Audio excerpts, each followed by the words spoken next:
મારી પત્નીને ફોન કર્યો કે તને પિયર ગયા અને 10 દિવસ થઈ ગયા, તું તો મને યાદ જ નથી કરતી. મારી પત્ની કહે, હોતું હશે એવું કાંઈ, તમે તો મને ચારે બાજુ દેખાવ. તુવેરની દાળમાં, ચોખાના દાણામાં, ઘઉંના લોટમાં. સારું, મને તો આંચકો લાગ્યો. હું ધણી છું કે ધનેડું? એ કાગડા તો બધે કાળા જ હોય. ખરેખરી વાત હો. બીજી એક વાત કહું, હું મારા નાહરે ગયો, ત્યાં મને સાસુમાએ 8 દિવસ સુધી પાલકની ભાજી ખવડાવી અને 9મા દિવસે પૂછ્યું, તમારી રાત હું બનાવું? પછી તો મેં કહી દીધું, મને ખેતર બતાવી દો, હું જાતે જ ચરી ગઈ. એ તો કર્યાવાળી કરી હો. ભોને મારી પત્નીમાં ગયા. મારી પત્ની કહે કે 2 કિલો વટાણા લો. હું કીધું લેને, એમાં વડે હું પૂછવાનું? તો ઈ મને કે પૂછવું તો પડે ને, આ વટાણા ફોડવાના તો તમારે જ છે ને.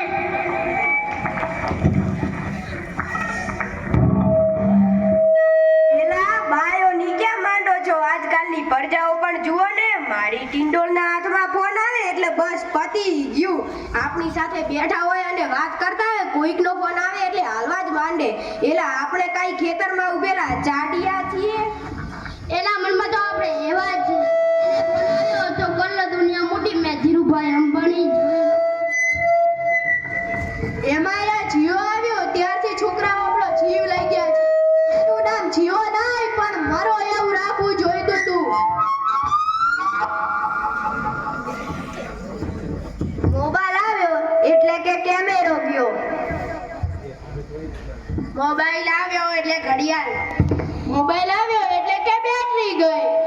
મોબાઈલ આવ્યો એટલે ટપાલ ગઈ. મોબાઈલ આવ્યો એટલે કોમ્પ્યુટર ગયા. મોબાઈલ આવ્યો એટલે કે નિરાહત ગઈ. એમાં જો આપણો મોબાઈલ આપણી ઘરવાળીના હાથમાં આવી ગયો તો આપણે ગયા.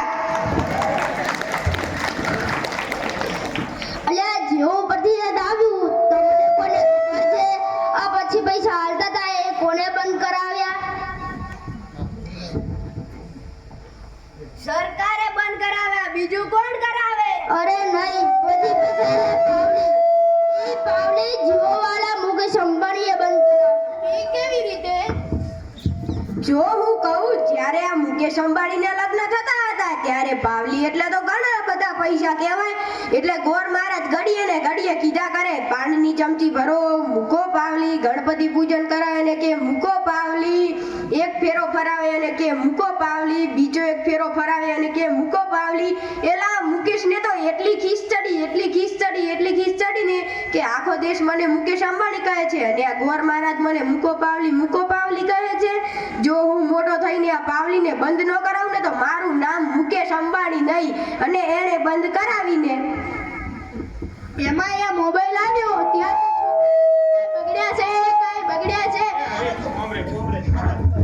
જ્યારે મોબાઈલ આવે ત્યાંનો માં ન હોય અને આપણા છોકરાની તો વાત જ ના થાય. વરાસે મોકલ્યો હોય તો તાપીએ જઈને બેઠો હોય, અવેડાના દાડા ગાડી નાખે એવા હોય. કાલે મેં ઓલા પહલાને કીધું, તારો છોકરો પથ્થરના ઘા કરે છે, કોઈને વાગી જશે. પહલો મને કે ઈ મારો છોકરો નહીં, ઈ તો મારો ભાણિયો છે. મારો છોકરો તો દેખ તારા બૂટમાં પાણી ભરે છે. લાટાપાટા સંકારીને સ્કૂલે મોકલ્યો હોય, પાછો આવે તાર પલડેલા કાગડા ઘોડ હોય. મારા ટીનિયાને સાહેબે પૂછ્યું કે 15 ફળના નામ બોલ. ટીનિયો કે એક સફરજન, બીજું એક ચીકુ, ત્રીજું એક પપૈયું અને 1 ડઝન કેળા. થઈ ગયા ને 15 ફળ. લ્યો કરો વાત. આપણા છોકરાની વાત મૂકો, તડકે આપણી જ વાત કરો ને. ઘરે છોકરો જન્મે એટલે માં કહે નાક તો મારા જેવું છે, બાપો કહે આંખો મારા જેવી છે, કાકો કહે વાળ તો મારા જેવા છે, મામો કહે હાસ્ય તો મારા જેવું છે. ઈ છોકરો જ્યારે મોટો થઈને ના કરવાનું કરે ત્યારે બધા કહે